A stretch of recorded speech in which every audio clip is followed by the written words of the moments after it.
Bien, on s'est arrêté ici, je crois. Oui.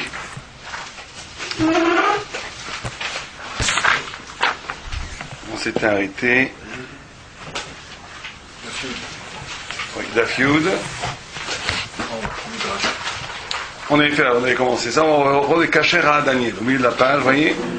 Les Kachera Daniel, Amalchuyot, Raotam, Dalet Chayot. Vous avez au milieu, à peu près au milieu de la page, un peu au-dessus du milieu, au milieu de la phrase, le Kacher. Et quand Daniel a vu les 4 royaumes, donc les 4 civilisations qui couvrent toute l'histoire de l'humanité, Raotam Dalet Chayot, il les a vus sous l'image de bêtes, qui Behererze Raoui, en vérité, Raoui, Shayu, Nimshalim, Dalet Malchuyot, Veze, Ki Haadam, Yeshlo, Akwa, Vamamshala. Dit le Maharal que normalement le rêve de Daniel, la vision de Daniel, aurait dû être celle de 4 figures humaines et pas celle de bêtes. Pourquoi ? Parce que quand on parle ici de Memshala, on parle de civilisation qui domine le monde, donc la notion de Memshala, la notion de gouvernance. Donc normalement, c'est l'homme qui domine la nature, c'est pas les animaux.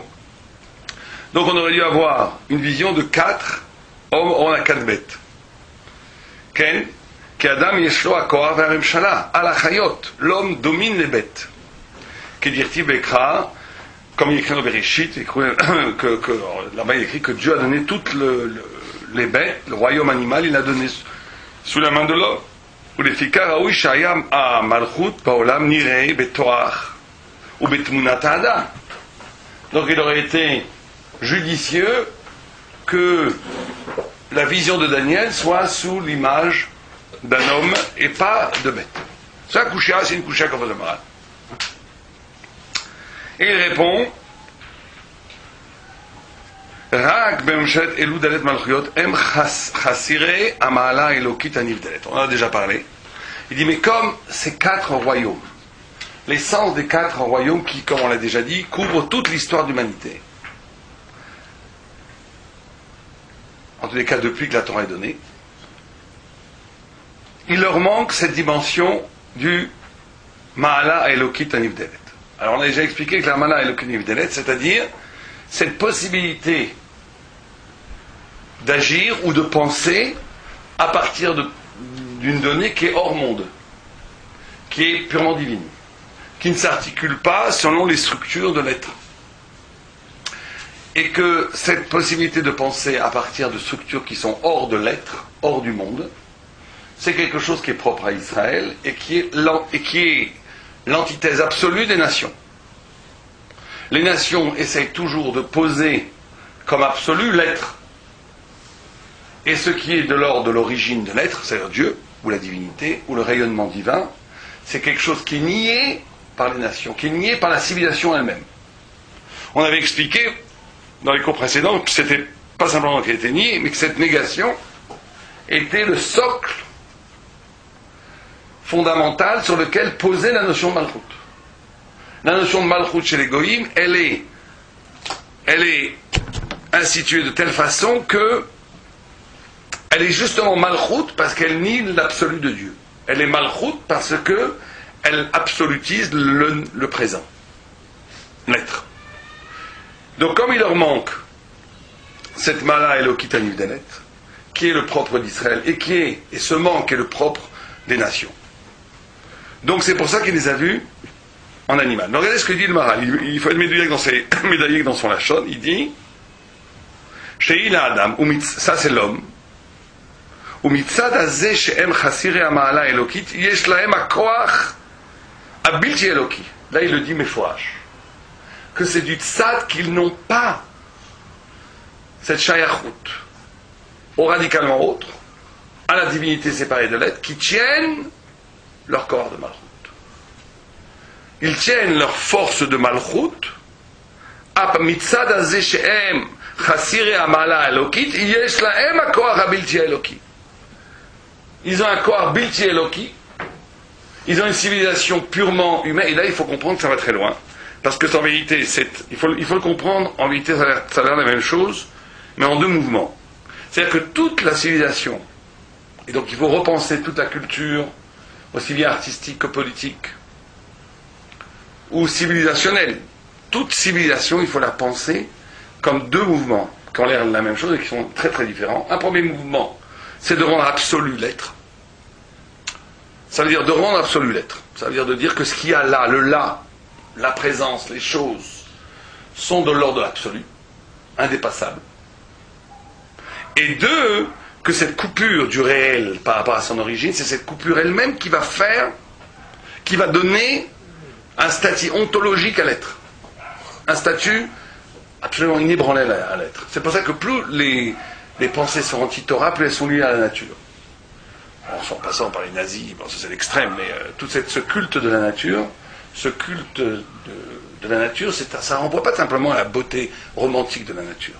Ça renvoie à une fascination païenne de la présence, de là. Ce qui est là est pour toujours. Mais c'est une illusion, puisque c'est quelque chose de créé. Mais dès que quelque chose est créé, dès qu'on pose la totalité par rapport au créateur, on rend l'être relatif.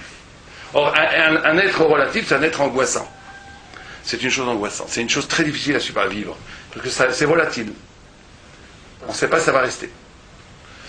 La poésie, chez les goïms, c'est une manière de se rattacher à quelque chose qui n'est pas humain. Je crois pas. Trouvez-moi une poésie vraiment, un poète vraiment transcendant. Les plus grands poètes, c'était les plus grands païens. Rimbaud, Verlaine, c'est les plus grands, et c'est les gens qu'au contraire qui ont célébré de façon absolue la jouissance de la vie.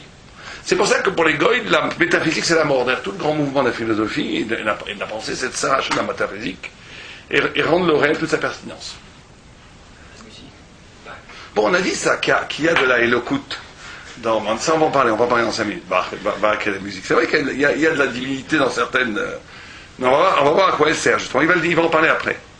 Mais il faut bien comprendre que c'est ça qui est en jeu. D'ailleurs, c'est la source réelle, la source profonde d'antisémitisme, elle est là. La source profonde d'antisémitisme, elle est dans le fait que le juif, inconsciemment ou consciemment, représente pour l'inconscient non-juif la fin du monde. Le danger pour le monde. Quand la Torah est donnée, tous les rois vont voir Bilam, il lui dit, ils entendent le bruit de la Torah. Eux, ce qu'ils entendent, c'est le Maboul. Ils croient que le Maboul arrive dans le monde. Ils croient que le déluge arrive dans le monde. Et Bilam les rassure, leur dit, vous n'en faites pas, Dieu, il a promis qu'il n'y aurait pas de Maboul. Mais pourquoi est-ce qu'en entendant la Torah, ils entendent le Maboul? Parce que la Torah, c'est justement cette Surah Elokit Amouvdelet. C'est cette révélation de ce qui est hors monde. Ce qui est absolument au-delà du monde. Et donc qui annonce que ce monde-là est éphémère. Et donc toute la civilisation, et donc là il faut le prendre vraiment, il faut y penser, il faudrait repenser le mouvement des civilisations, tout le mouvement, les pensées du politique, les pensées poétiques, aussi les pensées artistiques, comme une tentative d'oublier l'éphémère du monde, de donner au monde un statut d'absolu, et donc d'oublier l'origine. Or le juif est le reflet de cette origine, et donc annonce la fin du monde, aussi simple que ça. L'esprit messianique, c'est d'annoncer la fin du monde. Tout ce système dans lequel on vit va s'écrouler. Et nous en sommes la preuve vivante, qui rend fou inconsciemment les goïms, d'où la fameuse phrase Alachas Alessav sonné. C'est une alacha. Alacha, ça veut dire c'est pas juste une vue de l'esprit, c'est quelque chose d'ontologique, de l'ordre de l'essence. Quelqu'un qui irait jusqu'au bout de sa nature, à moins où il se convertit ou il est antisémite. En vérité. Il n'y a pas d'autre possibilité. S'il va au bout, c'est simplement un oubli de la nature. Une sorte de métissage, d'oubli de paresse de la pensée, qui fait que les goïms sont sympas avec les juifs. Mais en vérité, si on pense jusqu'au bout la chose, ou bien on se convertit, ou bien on est antisémite. Il n'y a pas d'autre possibilité en vérité. Entre les païens et les juifs, il y a des intermédiaires. Il y a quand même, dans les noteries, ils ont quand même spiritualité. Ils se rattachent quand même, ils se conçoivent que c'est de la transcendance quand même. Alors ça, on va pas en discuter maintenant, mais je ne pense pas du tout. Je pense que le notri, c'est une avodazara. Le christianisme, c'est une avodazara très sophistiquée, incroyablement sophistiquée. Mais toutes les catégories du christianisme, enfin j'avais fait une fois une conférence à des chrétiens, où toute l'idée de l'incarnation, c'est l'idée purement de l'avodazara. Qu'est-ce que c'est l'avodazara? L'avodazara, c'est l'incapacité de penser la transcendance comme intime et en même temps séparée. Comme nous, le peuple juif, on est capable d'avoir une intimité extraordinaire avec Dieu, au point où on est prêt à mourir pour lui, mais en posant de façon radicale la séparation. L'Avodah Zara, c'est de ne pas comprendre ça, enfin de ne pas pouvoir vivre ça. Donc qu'est-ce qu'on fait? On matérialise la divinité pour avoir un rapport identitaire avec cette identité, avec cette divinité. Un rapport identitaire. Je ne peux pas être proche de quelqu'un qui n'est pas semblable. Donc qu'est-ce que je fais? Je fais du bon Dieu un bonhomme. C'est l'Avodah Zara la plus pure, la plus sophistiquée qui a jamais eu lieu. C'est ce que dit Rashi quand il dit qu'est-ce que c'est, il fait allusion au christianisme. Quand il dit ça, il dit Alil. Si pourrait Alil, il y a toute une phrase de Rashi où il dit c'est quoi Alil? Alil, c'est la notion de faire un petit Dieu. C'est-à-dire de ne pas pouvoir supporter cette absolue radicale transcendance, c'est pas pour moi. C'est pas pour moi. C'est trop au-delà. Donc je le ramène à quelque chose qui m'est semblable. Ça, c'est l'Avodah Zara. Donc dans ce mouvement-là, le christianisme se rattache au paganisme complètement. Maintenant qu'il est emprunté au judaïsme, historiquement, énormément de notions et donc une certaine transcendance est passée là-dedans, c'est évident. Mais de façon fondamentale, il y a ici un mouvement Avodah Zarique. Donc ça, c'est ce qu'il te dit. Donc c'est pour ça que Daniel voit les quatre malchuyot en chayot, en bête, et non pas en figure humaine. D'accord?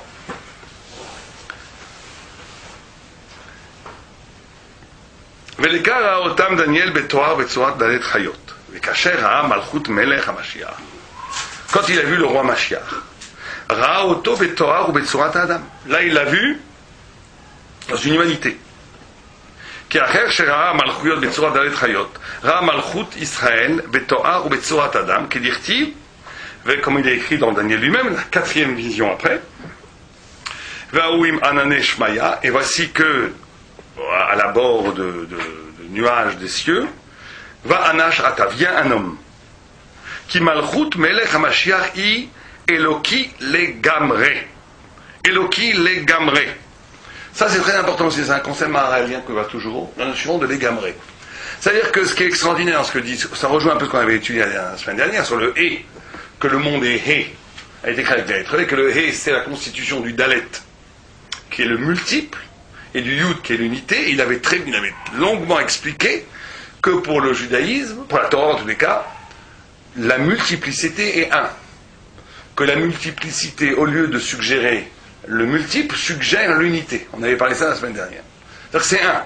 Mais quand on parle d'une Eloki Legamre, ça veut dire que ce n'est que quand on va jusqu'au bout d'une Dvekut avec la Elokut, que l'union absolue entre le corps, la nature on va dire, et l'âme est possible. C'est qu'elle est Elokit Legamre.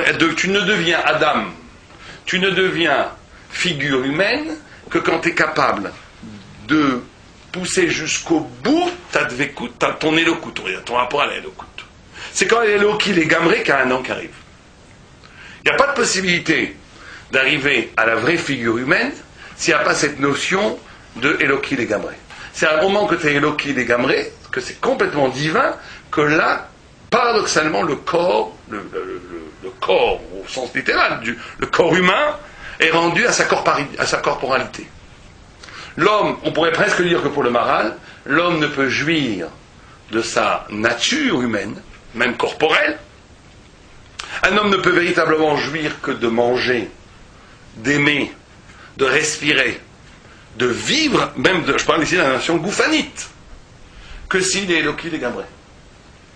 S'il n'est pas Eloki Legamre, il y aura toujours brisure, cassure, entre un rapport de frustrant entre son corps et son âme. L'âme ne sera jamais contentée et le corps ne sera jamais contenté. Comment? C'est haut, on peut dire un chaya, mais en tous les cas, la seule façon d'avoir figure humaine, pour le Maharal, c'est quand tu es capable de pousser jusqu'au bout ce rapport à la Elokut. À ce moment-là, c'est là où tu arrives à un rapport corporel qui est lui-même divin. Et là, on arrive à quelque chose de très important dans la pensée du Maharal, il n'y a pas de possibilité de compromis, il n'y a pas de séparation.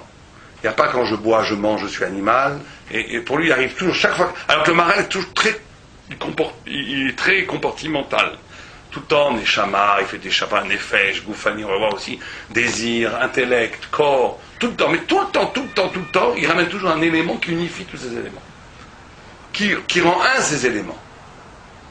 Et ce un, c'est toujours un rapport à Dieu. Ce qui te sauve de la multiplicité et de l'éclatement de la multiplicité. Et que ce fait que cet éclatement de la multiplicité crée une frustration, c'est ta capacité de te coller de façon totale à Dieu. Une fois que tu fais ça, tout rentre en place et tout devient Eloki. Et tout devient humain, les deux. Ce que j'arrive pas à saisir, c'est à quel point il va dans le retranchement du corps en allant dans la écoute maximum. Donc il se rapprocherait plutôt de la secte à ce moment-là. Et pourtant, vous le notez plutôt comme un chassid. Tout à fait. Il dit que c'est que quand l'homme est absolument Eloki, ça veut dire qu'il fait il va en parler dans 2 minutes. Il va dire que ce que vous pouvez va être répondu dans 2 minutes. On va continuer un petit peu. Je voudrais avancer parce que le plus important du ner mitzvah, en tant que ner mitzvah, c'est on le fera je pense la semaine prochaine, c'est dans la confrontation entre les deux formes d'intelligence. L'intelligence grecque par rapport à l'intelligence taurique. C'est ça. Tout ça avait été une introduction. Tout ce qu'on fait depuis trois séances, c'est une introduction. Je pense que là, c'est un peu la continuation de ce qu'on avait dit les 2 dernières fois. C'est important d'essayer d'arriver au moins ce soir à la lisière de ce qui est le. Sinon, si on s'arrête, on va encore la semaine prochaine parler des mêmes sujets. Je voudrais aborder l'essence de ce que c'est le ner mitzvah, c'est ça qui est fabuleux dans ce texte, c'est qu'il est capable de te dégager. On le verra ça la semaine prochaine. Une intelligence qui est plus haute que la pensée grecque, donc que la philosophie, plus haute, et le monde de façon ontologique, et qui est en même temps pas partageable, et en même temps qui sauve le monde entier. C'est ça ce mouvement extraordinaire, car normalement, on va plus, et que c'était ça qui embêtait les Grecs. Les Grecs ne pouvaient pas supporter une pensée qui soit spécifique et qui soit plus haute, puisque plus c'est universel pour les Grecs, plus c'est vrai. Donc ça c'est bon, ça c'est ce qu'on verra ça plus tard. En tous les cas là il en est là. Et donc il dit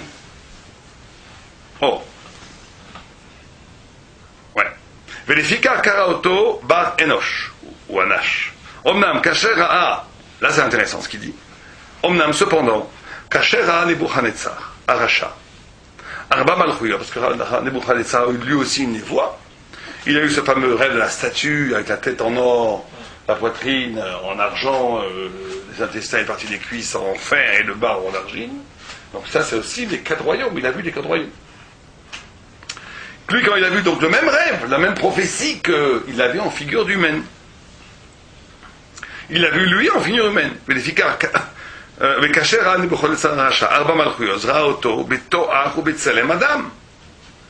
Quand il y a écrit dans Daniel, ou Tsalma Rocha Dahav Tab, il avait une tête d'or raffiné, Tradve Vedraye de Kesef, le thorax ou la poitrine et les mains en argent, mais Ouye Berkate Dinahash, il a vu le ventre et une partie des cuisses en échochette, ça veut dire en cuivre, je crois, Chakou et les cuisses des parzela, et les cuisses il les avait en fer, Veraglé ou Meneun, et les pieds, il en a vu certains des parzela, certains en fer ou Meneun be chassaf, et certains en argile. Donc lui il a vu qu'il y a Nebuchadnezzar, lo haya chisaron leilu malchuyot, le kara otam bedmut salem adam, kmo shera Daniel bemalchut melech Mashiach. Donc là on voit que quand le Nebuchadnezzar voit le monde, lui il voit le monde absolument parfait. Il ne voit pas le manque. Il ne voit pas le manque dans le monde. Puisque lui est au niveau il n'a pas la Tzura Mouvdenet. Il n'a pas le rapport à la transcendance absolue. Donc quand il voit le monde est Shalem. Le monde est en harmonie absolue. Et donc quand il voit les 4 Malchuyot, il les voit à son niveau à lui, comme des hommes. Il ne voit pas comme des bêtes. Il n'y a que Daniel qui pour lui l'humain s'élève à la hauteur de la Tzura Mouvdelet Elokit, qui voit le civilisationnel de façon animale. Mais celui dont l'essence est animale va voir dans la civilisation la figure de l'humain parfait. Parce que c'est ce qu'il voit, c'est sa réflexion. Et donc on a ici effectivement tout un... Quand vous parlez de la poésie ou de la musique, il y a... et c'est pour ça que c'est très souvent, il y a la notion d'esthétique. Les goïs ont reproché souvent aux juifs de ne pas être esthétiques. Parce que justement, l'esthétique, très souvent dans l'esprit goï, c'est l'harmonie du monde qu'on voit parfait. Or, le juif voit le monde imparfait, tant qu'il n'est pas métoukan. D'où une brisure, d'où quelque chose de non esthétique. Et d'où une esthétique sublime chez le non-juif. C'est quand même bizarre qu'il y ait une prophétie subjective. Normalement, on est en train de... Non, la prophétie, c'est le message que tu donnes, mais tu le reçois avec tes kélim. Avec lesquels, mais ça devrait être un message absolu. En soi. Le message, il ne change pas. Il voit les 4 royaumes, il les voit avec sa façon à lui de la voir. C'est donné sa façon à lui de voir. À son niveau. Lui, il voit 4 royaumes humains. Pour lui, c'est ça l'humanité. C'est ça l'humanité. La suite du rêve, c'était que il y avait une pierre qui ça représentait le Mashiach. Ouais. Pour lui, le goy, le Mashiach, il vient détruire le... Tout à fait, c'est ce qu'on a dit. Il vient tout détruire. Il vient tout détruire. C'est le monde qui est détruit. Ouais. C'est cachot avec Alacha et Samsoneliaka. Oui, c'est ce qu'on a dit. Ouais. Oh, comment cher Daniel Malchut Bele Mashiach. Donc lui, comme lui, il voit. Alors on va voir. Là, c'est. Veim kol ze yesh kan efresh gadol. Même que les deux ont vu une humanité, il y a une immense différence entre l'humanité vue par Daniel et l'humanité vue par Nebuchadnezzar. Veraou shaya nire eludaet malchuyot adam echad. Normalement, il aurait fallu voir les 4 malchuyot en un seul homme. Qui, baiser, qui, yesh be'adam dvarim echad. Koach sichli. D'abord, il y a le sechel. Umelera est plus bas, mimeno koach nafshi, quel désir. On va voir ça. Le nefesh. Umelera est plus bas, mimeno koach gufani, corporel. Asher i, mudva begouf legamre. Velu em neekrihe dvarim, c'est une erreur de frappe. Il va dire, vehem gimel chalakim. ויש כאן עוד כוח משותף, encore une fois, compartimenté, mais il y a כוח משותף, אשר הוא כולל כל אלו גימל ביחד, כמו שהתבהר אחר כך. וכבר ביארנו עניין, on a expliqué tout ça, אלו דלת הדברים בכמה מקומות, במסכת האבות. אצל הקינה והטבע והכבוד מוציא את האדם מן האוילום, ואין להעריר במקום הזה, בעניין זה, אבל הדברים אלו ידועים לבעלי החוכמה. אבל כל אלו כוחות אין בהם מעלה עצם האדם. Tous ces niveaux, l'intelligence, le désir, le corps, ne sont pas l'essence de l'homme. Ne sont pas l'essence de l'homme. Elles sont des manifestations de cette essence. D'accord ? On va voir. L'intelligence n'est pas l'essence de l'homme. Le désir n'est pas l'essence de l'homme. Le corps n'est pas l'essence de l'homme. C'est pas le Etzam Adam. Bema ou Adam. Shenivra Betselem Elokim. Ki yesh be'adam od ma'ala shehu Etzem Adam ve'u Tselem Eloki asher ze'u alakol. L'essence de l'homme, c'est l'image divine. Tselem Elokim, on pourrait le traduire par le reflet de divinité qui est en lui. Le reflet de divinité en lui. Ce qui est l'essence de l'homme, c'est justement le fait qu'il est quelque part à voir avec une manifestation divine. Il n'est pas juste un être créé comme une chose, il a aussi un comportement qui ressemble à un comportement divin. D'ailleurs, que l'homme, que Dieu est libre, la seule être qui est libre au monde, c'est l'homme.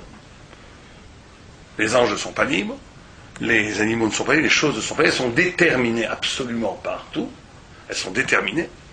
Ce qui rend l'homme ressemblant à Dieu, dans son Tselem Elokim, c'est 2 choses qui sont en vérité la même chose. C'est son pouvoir de liberté. Il peut devenir ou disparaître, il peut se détruire ou se construire, il peut faire le bien, il peut faire le mal. Mais c'est aussi le pouvoir de créer. Il peut créer des concepts. Il peut créer des chidushim. Il peut créer des choses inouïes qui n'ont jamais été créées avant. Comme Dieu crée.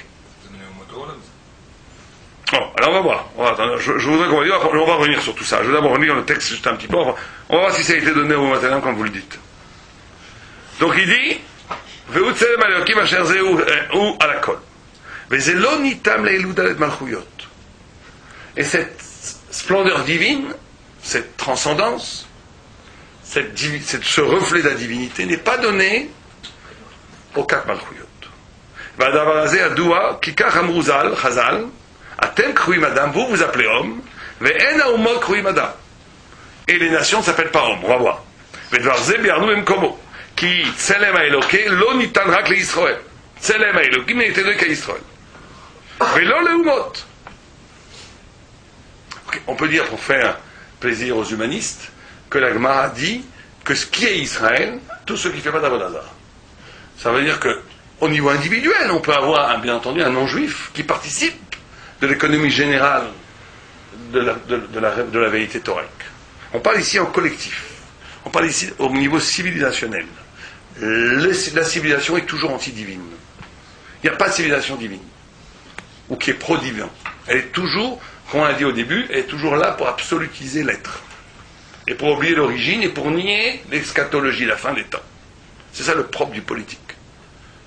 De poser, de penser le pour exister et l'obliger de se détacher du divin. Tout à fait. כי הצלם האלוקי לא ניתן רק לישראל ולא לאומות, ומפני כי אלו דלת המלכויות כנגד כוחות האדם, לכך כאשר ראה נבוכדנצר את החלום, ראה ארבע מלכויות אלו שהן בצורת האדם. אתם קוראים אדם ואין האומות קוראים אדם מכל מקום. Alors là, ça rejoint un peu ce que vous avez parlé tout à l'heure.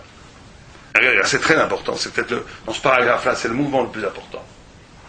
מכל מקום יש להם צורת אדם. Ils ont les non-juifs, les nations, ont aussi une forme humaine, bien entendu. Gamken, Bema, qui bekama mekomon ikraim adam. On sait qu'un non-juif peut amener un korban au temple, ce qui est écrit Ish. Ish la rabot. Akou.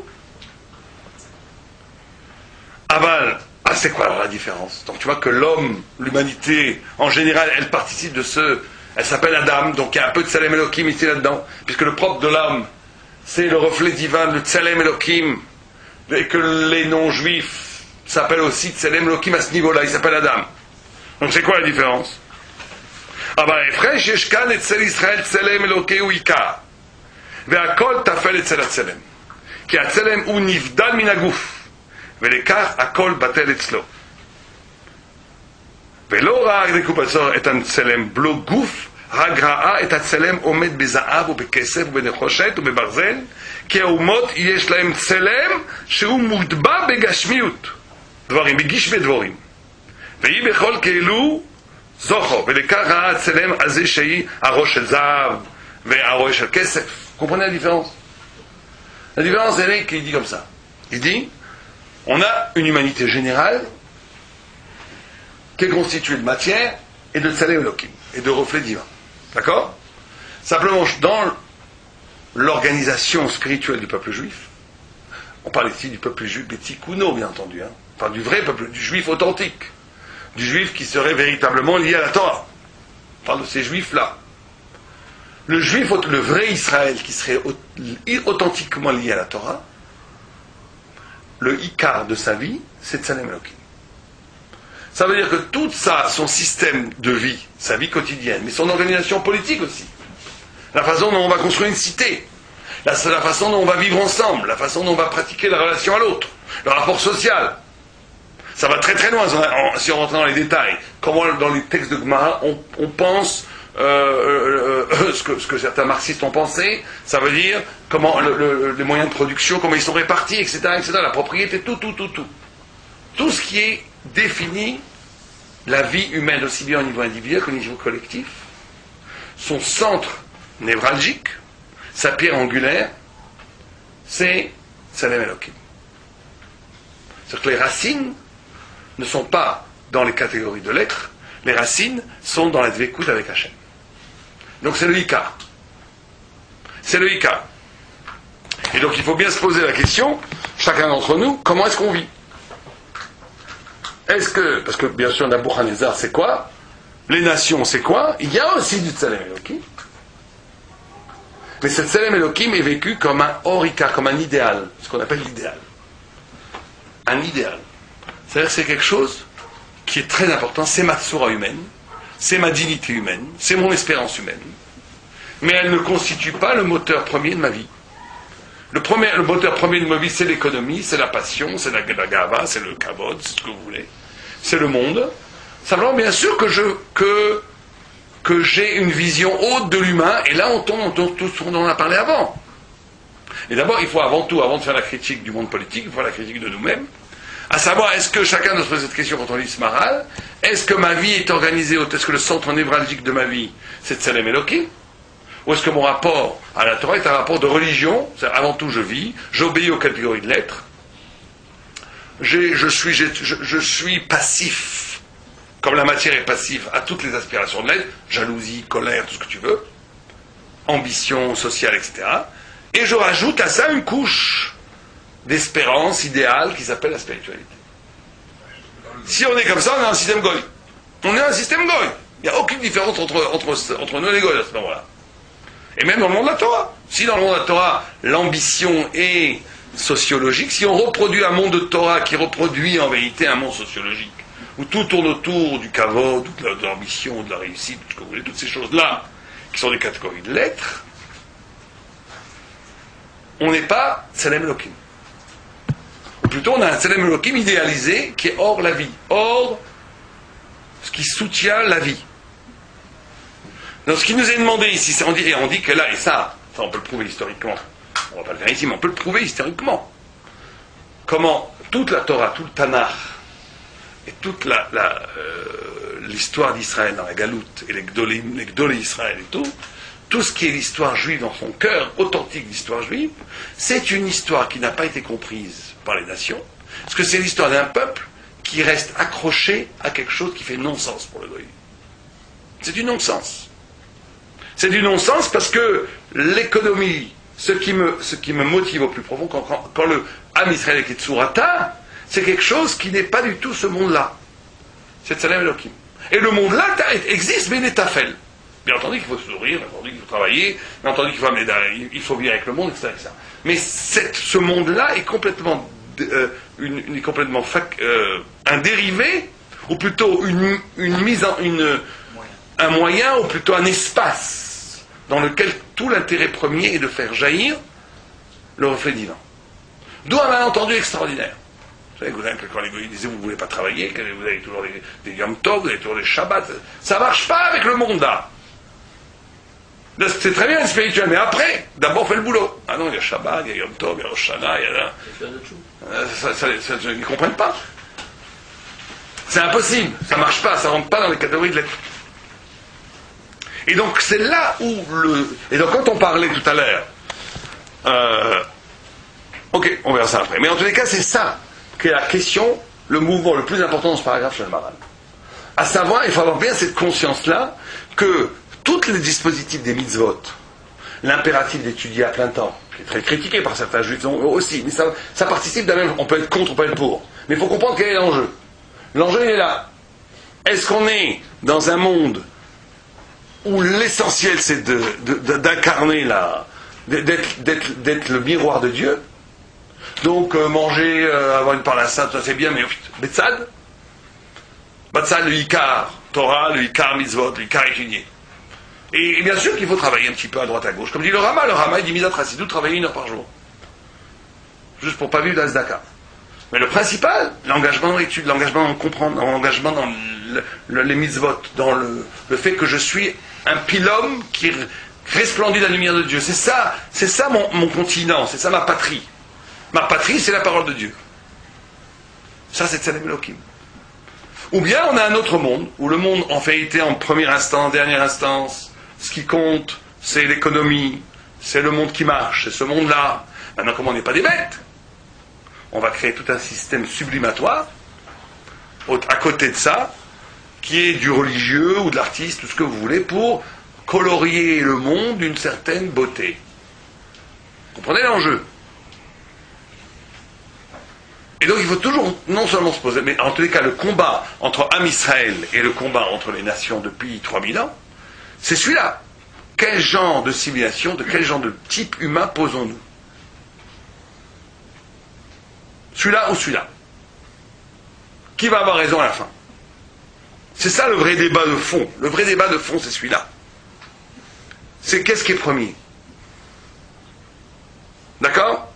Et donc, encore une fois, d'un point de vue de Moussard, moi, chaque fois que je lis ces textes, ça me fait très peur, parce qu'on se dit des fois, est-ce que moi je fais tout, est-ce que je vis comme ça? Est-ce que je vis comme ça? Est-ce que je vis vraiment comme ça? Parce qu'il y a une forme... Oui, allez-y. On est très pollué. On est très pollué. Mais on est très pollué, et c'est extraordinaire. Vous savez que... Il y avait une idée, alors j'aime pas tellement convoquer les penseurs non juifs, mais une idée remarquable. J'ai un des rares penseurs qui, par fulgurance, a trouvé s'est approché de la Torah, pour dire juste comme ça. C'est Nietzsche. Nietzsche avait une idée extraordinaire, et ça se rapproche beaucoup de ça, où il disait que la volonté de puissance qu'est la vie, alors lui, c'est pas du tout, attends, c'est pas un Akdoucha, mais la volonté de puissance, c'est elle qui essaye donc d'arracher à la mort, qu'est la vie, s'arracher aux sociétales qui font comme ça, qui essaient de boucher cette vitalité. C'est elle-même, à un moment donné, qui va se transformer après, quand elle va réussir. Quand elle va réussir, c'est elle-même qui va se faire l'obstacle d'une volonté de puissance plus raffinée, plus profonde. Et donc, vous comprenez ce que ça veut dire? Lui, en d'autres termes, on l'a vu dans l'histoire, les révolutions magnifiques au début sont devenues après des systèmes totalitaires, et c'est pareil dans la vie. Les plus grands artistes chanteurs au début, c'était des choses magnifiques au début, et après c'est devenu du commerce. Ce qu'ils ont dénoncé, la société capitaliste, rock'n'roll, on va changer le monde avec la musique, c'est devenu des produits internes du capitalisme les plus rentables. Exactement. Ça veut dire que ce qui est réussi va devenir en lui-même, il y a une sorte d'échec perpétuel de l'éveil de la beauté. Et bien, l'Avdil, on a ce problème aussi dans la Torah. C'est que quand on va réussir la Torah qui va réussir, regardez, les premiers qui ont étudié après la Shoah, où c'était un désert thoraïque, c'était d'un Shem Shamaïm incroyable. C'est le nouveau. Il y a eu un mouvement d'éveil de la Torah magnifique. Des petites yeshivas qui sont créées un peu partout dans l'Europe, aux États-Unis, avec un gadol ici, un gadol là, Rav Aaron Kotler Sham, tu vois, il y avait quelques grands gdolim et puis quelques talmidim autour d'eux. Ça a été une réussite tellement extraordinaire qu'aujourd'hui il y a peut-être 1 million de personnes qui étudient la Torah à plein temps dans le monde. Je ne sais pas combien, mais c'est énorme cette réussite. Énormément de gens qui étudient. Mais cette réussite a créé un système social qui parfois, ce système social peut lui-même devenir un écran à la Torah. Parce que maintenant, on va se mouvoir dans la socialité de la Torah. Et où est la Torah? Où est Dieu? Où est le chef? Où est le Tselem Elohim? Ça devient une société, avec ses règles, avec ses codes éthiques, ses codes ethniques même, Ashkenaz, Farad, tout ce que vous voulez, avec des codes qu'on pourrait analyser comme dans les sociétés primitives. L'Avdim. Il demeure l'enjeu. Mais ça, c'est un peu altéré, il demeure. Bien sûr. C'est pour ça qu'il y a toujours, c'est le seul monde où naît les Gdolim, où naît les vrais Talmidei ou les vrais Tzadikim. Il n'y en a pas d'autres. En dehors de ce monde-là, il n'y a pas eu un seul Gadol qui est né en dehors de ce monde. Pas un seul. Mais il faut bien se rendre compte, nous qui sommes de ce monde-là, qu'on a créé un monde extraordinaire, qui est un halal, une sorte de bateau, une sorte d'arche où lequel la Torah peut exister, mais cette arche-là a créé maintenant des codes de société qui oublient l'origine, qui oublient pourquoi on est là. Moi. Donc ça devient une carriériste, chacun va faire une carrière, il va devenir Rosh Hashiva, l'autre Bagit Shiur, l'autre ce que tu veux, l'autre tac. Et à un moment donné, on oublie, mais ça c'est un vrai qui doit être posé à tous. La réussite d'un mouvement porte en lui-même la possibilité de sa mort. Alors la Torah est toujours plus forte que tout, la Torah l'emporte toujours. Parce que si ça s'écroule ça, il y aura une autre Torah qui naîtra après. Mais ce qui est important de voir pour nous en tant qu'individus, c'est qu'à un moment donné, au cœur même de la réussite de la Torah, il faut se méfier que cette Torah ne se construit pas sous la modalité des catégories de l'être. La Torah doit toujours être le reflet de l'au-delà de l'être, de la Tsura Mouvdelet. Dans la Tsura Mouvdelet, il n'y a pas d'ambition sociale, il n'y a pas de catégorie ethnique, il n'y a pas de roulé, il y a de la vérité. Il y a de la vérité. Il y a du lishma. C'est ça qu'il y a. Moshe, c'est Radar. Bien sûr, ça c'est très important. Vous verrez, je trouve ça, c'est la plus grande preuve que la Torah est d'origine divine. C'est que vous ne trouvez pas un grand chacham qui n'est pas un grand kadosh. Ça n'existe pas. Ça n'existe pas. On aurait pu imaginer un immense talmudiste qui soit le plus grand des rachats. Ça n'existe pas. Il y a eu des grands chacham qui sont tombés, mais ça c'est autre chose. Au point que moi j'ai élaboré une théorie, je m'assure vrai, que ce qui est écrit dans la Gemara Menouval Bereshut Torah, vous savez qu'est-ce qu'est ce concept-là? Menouval Bereshut Torah, quelqu'un qui est méchant, je pense qu'il s'agit de quelqu'un qui n'était pas Menouval au début, pour rentrer dans le Bereshut Torah. Sinon il ne serait jamais rentré dans le Bereshut Torah. Et qui est devenu Menouval après. Ça s'est posé, on est toujours libre, on peut toujours devenir Menouval. Mais pour accéder à la lumière de la Torah, il faut une pureté intérieure, il faut une anava, il faut un lishma, il faut un tselem elokim. Sinon la Torah ne rentre pas du tout. Elle ne rentre pas du tout. D'ailleurs, tu le vois dans les shivot, tu vois que les difficultés d'études sont tout le temps liées à des difficultés de midot. Moi j'enseigne dans une yeshiva de Batchouva, où il y a des gens qui ont été à l'époque, quand ils étaient à Mogadiscio, c'était des professeurs de physique, des gens incroyables, à un niveau intellectuel incroyable. Et ils sont, au bout de 5 ans, ils sont incapables encore d'articuler un Tosfot. Et je vois un gars que je connais, que j'ai enseigné, qui était un chauffeur de taxi à New York, un génie, là, voilà. Comment c'est possible? Bon, je dirais, mais c'est très souvent, tu vois que ça ne se réplique pas. Le réussite dans le monde troll n'est pas du tout une garantie que, je parle dans le monde intellectuel, hein, quand ils étaient des gros intellos, ou des grands professeurs de maths, ou de physique, tout ce que vous voulez, ce n'est pas du tout une garantie qu'ils vont réussir en Gemara. Pas du tout.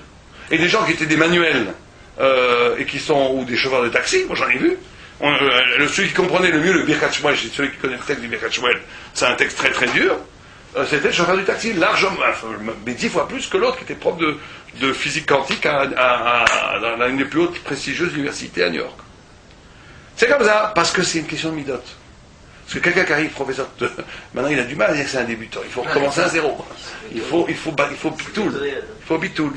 C'est ça qui bloque. C'est ça qui bloque aussi, ouais. Bon, des fois il y a les deux. Donc c'est très important cette histoire-là. C'est le fondement de ça. Parce qu'on va voir que ce qui va poser plus loin l'intelligence thoraïque par rapport à l'intelligence philosophique, c'est très lié à ça. C'est très lié à ce Tselem Elohim. À cette capacité, encore une fois, tout le Ner Mitzvah est basé sur ça, à cette capacité d'avoir un rapport au monde hors monde. D'avoir un rapport au monde qui n'est pas conditionné par le monde, par les structures du monde.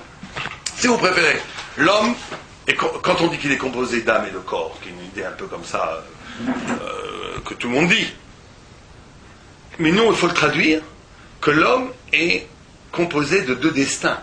Il a un destin d'avant le monde, son âme, qui avait une logique. On comprend très bien qu'une âme face à Dieu, créée la pureté de l'origine, elle n'obéit à aucune catégorie de l'être, puisque l'être est second. L'être est après. Cette âme-là est jetée dans un corps dans le monde, qui obéit à des règles, qui sont les règles du monde, les règles de l'être. Et toute la liberté humaine, toute la destinée humaine va être de savoir à un moment donné s'il ne s'est pas trompé. Est-ce qu'il a confondu son identité première, la plus fondamentale, aux catégories de l'être, qui n'était en vérité qu'un déguisement pour que apparaisse cette logique interne qui est de l'âme, qui est hors monde, qui est au-delà du monde, ou pas. Et ça, c'est un choix. C'est un choix très profond qu'on va faire en nous-mêmes, à savoir, quelle est mon ambition plus profonde. Habiter pendant 10 ans, 80 ans, de façon correcte, le monde de la clipa, le monde de l'habillement, ou essayer de faire jaillir cette pureté originelle qu'est l'âme. C'est tout. C'est un choix qu'on doit faire. Et là, il te dit que ce choix au niveau collectif, il a été opéré par les 4 Malchuyot, et on avait expliqué parce que les 4 Malchuyot représentent le Dalet, qui est l'éclatement de l'être. Et ce éclatement de l'être, ça veut dire le fait même qui a création, il y a déficience déjà.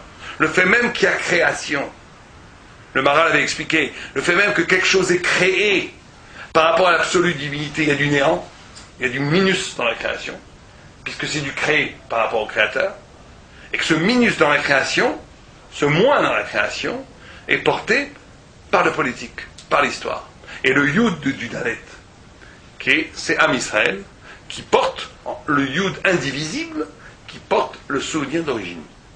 Et donc nous tous, on est tous des Hé. Le problème, est-ce qu'on va s'identifier au Dalet ou s'identifier au Yud? C'est ça le grand choix qu'on va avoir. D'accord? Or, il dit, il n'a pas pu voir, comme c'est fin dans ce que nous dit le Maharal, il n'a pas pu voir le Tselem. Donc, le transcendant, le spirituel séparé, il l'a vu forcément incarné dans de la matière.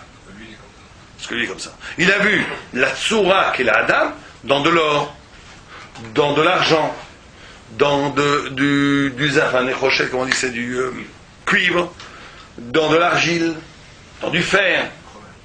Il ne peut pas voir la Tsoura au Chomer. Ou Barzel. Ki haumot yesh lahem tselem. Ils ont tselem. Donc ils ont tselem Elokim. Mais chez Umudba Begashmi. Mais elle est forcément, elle ne peut pas être séparée. Elle ne peut pas être séparée. elle doit toujours avoir une expression, elle s'exprime dans la matière. Elle s'exprime dans la matière. Pourquoi ils ont ça? Quel intérêt? Parce qu'ils sont Tselem Elohim. Ils ont été créés par Dieu aussi, comme Adam Rishon. Ils ont ce niveau de Tselem. Ils ont le Tselem Elohim pur séparé, mais ils ont le Tselem dans la matière. Parce que toute la notion, parce qu'il y a quand même une fraternité humaine. On vient tous d'Adam Rishon.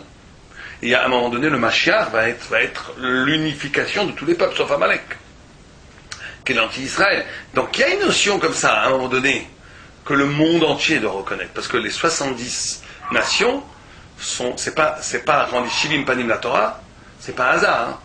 Shivim Panim la Torah, par rapport au Shivim Haumot, tout ça est lié. Ça veut dire qu'il y a dans chaque nation, il y a une sensibilité humaine. C'est pour ça que le peuple juif a été dispersé dans les 70 peuples. Parce qu'il y a dans chaque nation une sensibilité humaine qu'il faut intégrer, nous les juifs, pour étudier l'unité de l'humanité entière dans la Torah. Si on dit qu'il y a 70 nations, qu'il y a 70 dans le Sanhedrin, et qu'il y a Shivim Panim la Torah, c'est pas un hasard, vous l'entendez bien. C'est pour ça que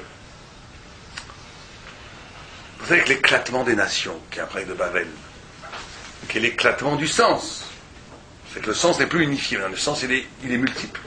Celui qui n'était pas sous le coup de l'éclatement des nations, c'est Abraham Avinu. Abraham Avinu, il n'a pas subi l'éclatement de la parole. C'est pour ça que le Sanhedrin, qui est 70 personnes, doit être capable de donner une approche de la Torah qui va restituer l'unité originelle qui a été perdue par l'éclatement de Babel.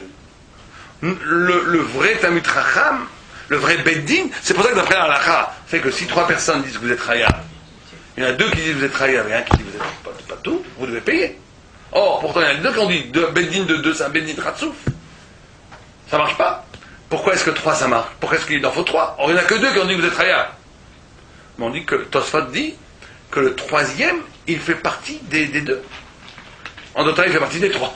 En d'autres termes, que la négation, ce qui a dit que vous n'étiez pas tout, il doit être intégré au psak de Chayav. Un Beddin est capable de formuler une parole qui dit un psak, un pshat dans la Torah, mais qui est riche des 70 interprétations, mais qui sont unifiées dans la parole. Donc c'est très important, les 70 nations.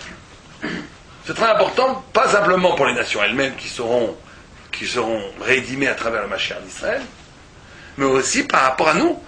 Puisque dans chaque nation, c'est un visage de la vérité humaine que nous, on se doit de révéler à travers Shivim Panim la Torah. Comment on fait ce ribour-là? Par la galoute. Vous savez bien qu'un Ashkenaz n'étudie pas comme un Sfarad. Et un Thémani n'étudie pas comme un Falacha. C'est Falacha étudie, je ne sais pas si... On récupère ces choses. Mais bien entendu, tout l'exil, c'est de récupérer ce qu'on appelle, on va parler de la Kabbalah, mais ce qu'on appelle dans la Kabbalah les Nitzotot Akdoshot, c'est pas simplement des Nitzotot, c'est aussi une façon, c'est la Gdusha humaine qui est dans toute humanité, que nous, on doit récupérer pour l'intégrer dans la Torah. Ah, c'est pas un écueil. On doit aller chercher chez eux la façon d'appréhender le monde. C'est pas qu'on va direct. C'est pas direct. C'est que un juif, quand il va être baigné dans une civilisation ou dans un des Shivim Panim, il va pouvoir lui traduire ça en Torah. Chez les Goïms, c'est pas la Torah, mais c'est une facette de l'humanité.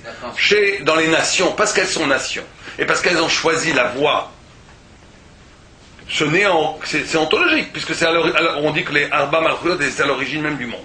Tohu, c'est Babel, Bohu, c'est Med, c'est la Perse, Rocher, c'est la Grèce, et Théom, c'est jusqu'à aujourd'hui, c'est l'Occident. Donc tout ça était originel, puisque c'est dû à la déficience même de l'être créé. Mais maintenant, il va falloir, puisque l'humain est éclaté en 70, pour restituer l'humanité humaine, il va falloir l'exil.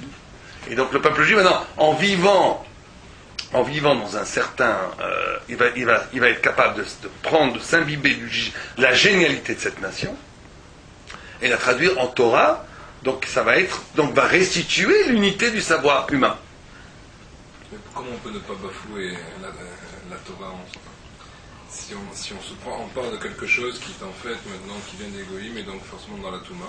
Non, mais cette chose chez les Goïm était quelque chose de sacré qui a été bafoué, mais nous on récupère le sacré. C'est le visage humain réel. Il y a un homme qui s'appelle Adam, riche de 70 facettes. D'accord? Il y a eu l'éclatement de cet homme à Babel. Babel a fait l'unité humaine s'est éclatée en 70. Ces 70 représentent 70 facettes d'humaine. Quand on dit facettes, c'est des dates. C'est une façon d'appréhender le monde. Ces dates-là, elles sont kadosh, elles ne sont pas tamées du tout. La Touma, elle est après comment tu utilises ce date. Pourquoi tu utilises ce date? Qu'est-ce que tu en fais? Comme on disait. On va voir ça dans 2 minutes. Qu'est-ce que tu fais avec le sublime de Bach ou de Mozart? Quelqu'un qui était je ne sais pas si les Allemands l'ont fait, mais les Juifs allemands auraient dû être capables d'une Torah qui restitue dans le monde de la Torah la beauté de Beethoven et de Mozart. C'est ça qu'il a attendu de nous. Il te tire vers le bas. Ce bain, il te tire vers le bas. Non. Ce bain est une facette. Alors, il peut te tirer vers le bas, bien entendu. L'assimilation, c'est ça. Mais non, intrinsèquement, il te tire vers le bas. Non, c'est une facette de date. Cette facette-là, elle a une façon. C'est une facette aussi d'étudier, une façon d'étudier la Torah. Elle renvoie à une façon d'étudier la Torah qui va s'éveiller à partir de ce contact. Ça ne te tire pas vers le bas, au contraire. C'est ce qu'on appelle Nitzot, c'est toute la Kabbalah, ça. Toutes les Nitzot Kadoshot, toutes les Nitzot les plus Kadosh, elles sont enfermées dans les clipotes. C'est toute la Kabbalah, c'est ça. Comment il faut aller chercher les Nitzot dans les clipotes? C'est-à-dire que tout le monde a le travail de chercher.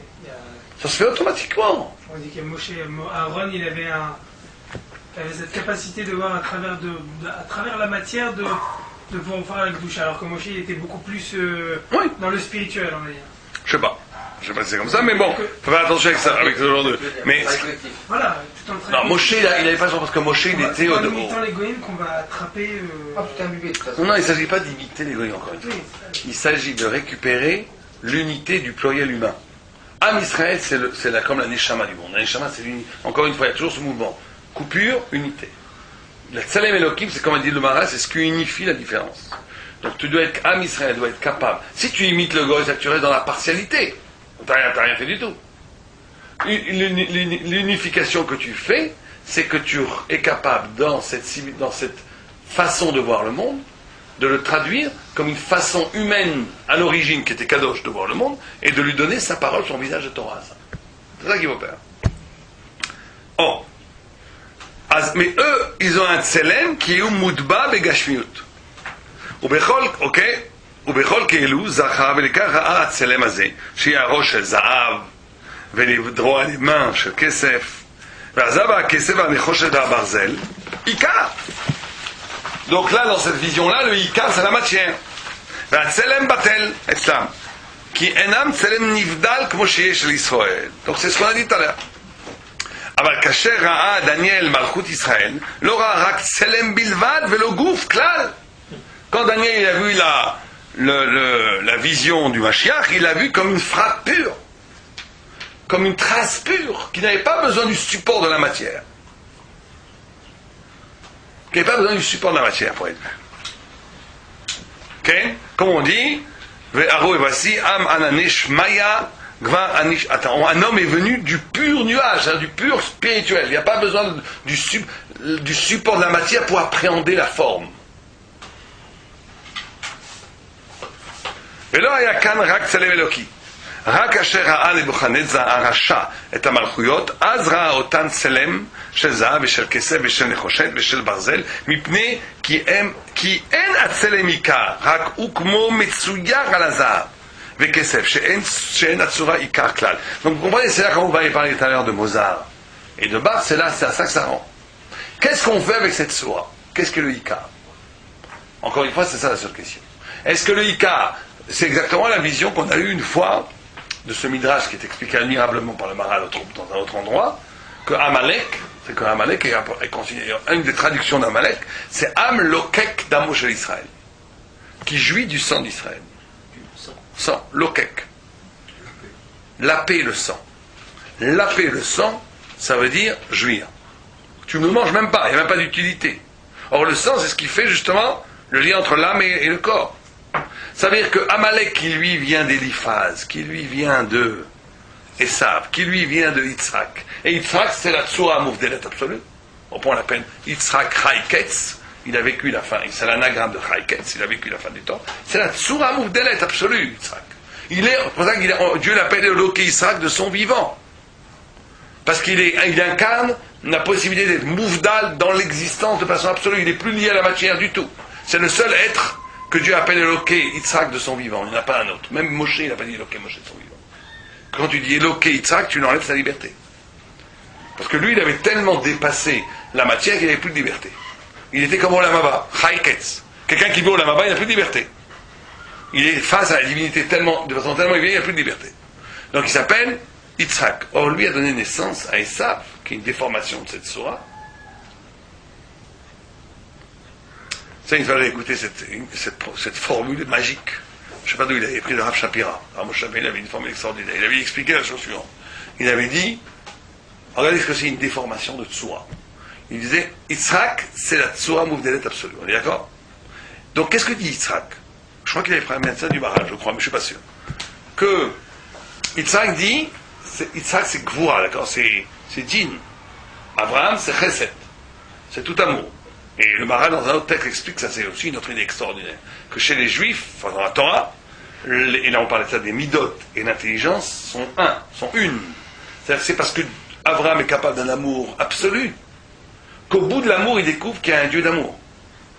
Il découvre philosophiquement que Dieu est créateur parce que l'amour porte en lui l'idée de la création. C'est pas une spéculation simplement philosophique.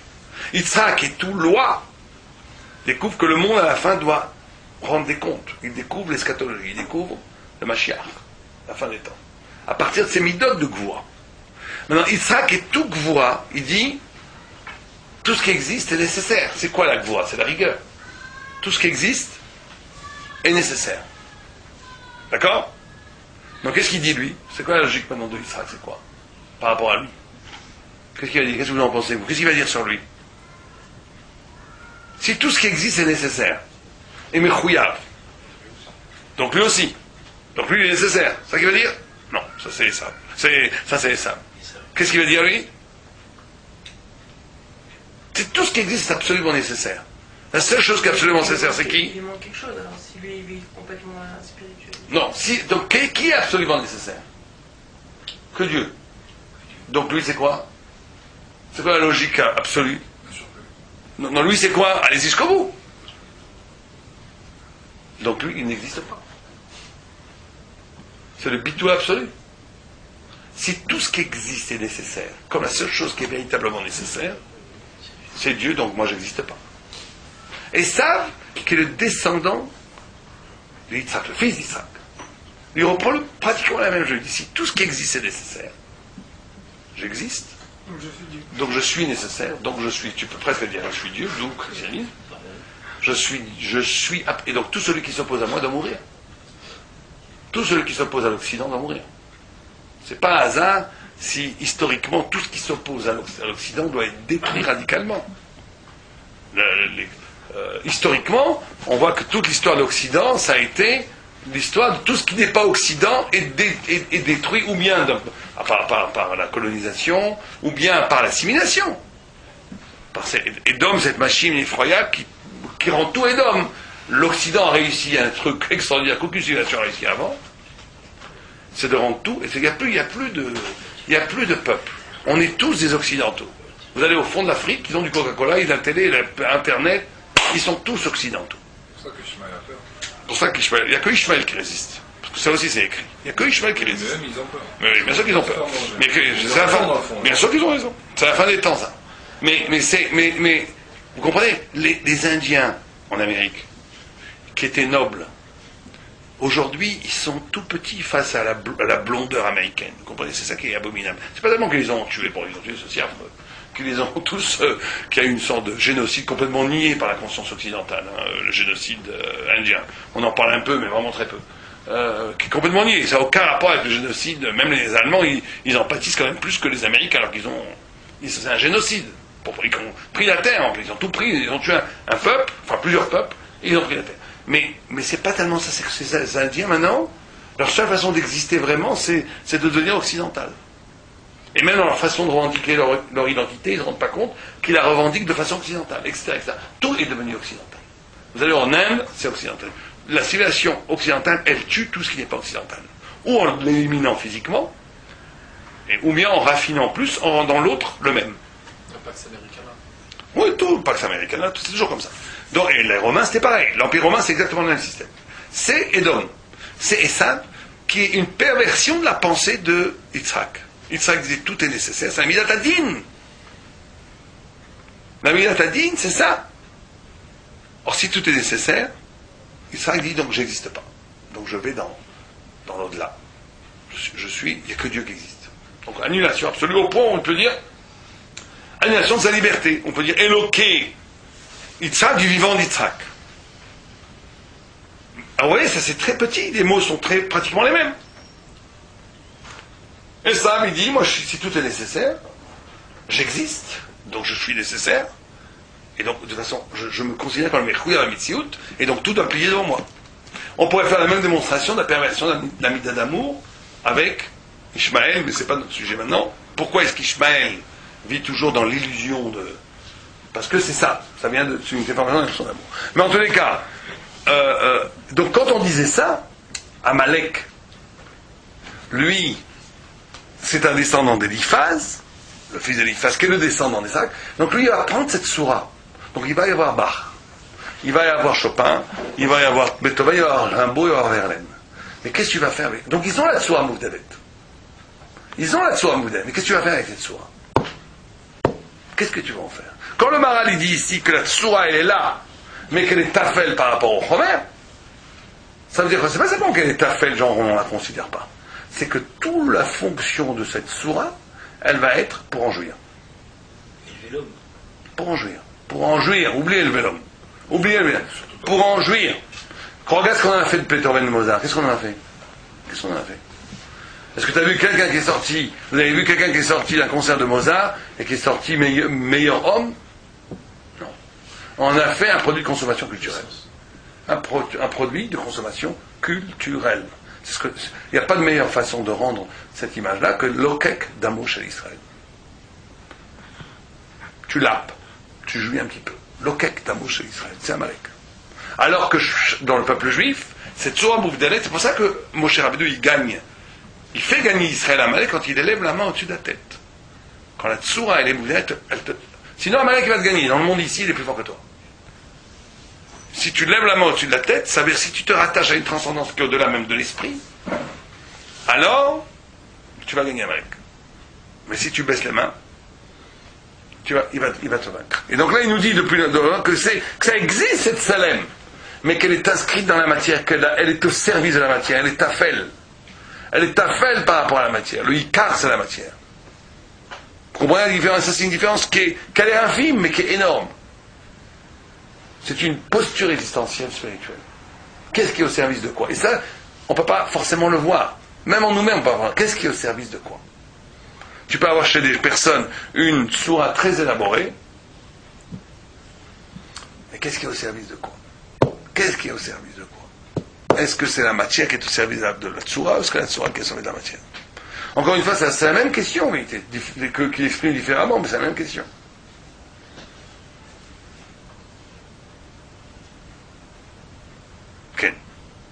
Ok, on va s'arrêter là. On n'avance pas très vite, mais c'est pas grave. On avance au rythme, on a passé l'heure. On continuera. La semaine prochaine, on ira quand même vite pour ça, parce que je voudrais arriver vraiment, commencer le Ika qui est à la fin de Daf Yud Aleph. Si vous voulez préparer, c'est ça le plus important, à la fin de Yud Aleph et Yud Bet. Donc on essaiera la semaine prochaine d'arriver au moins jusqu'à la fin de Yud Bet. Kol Tov.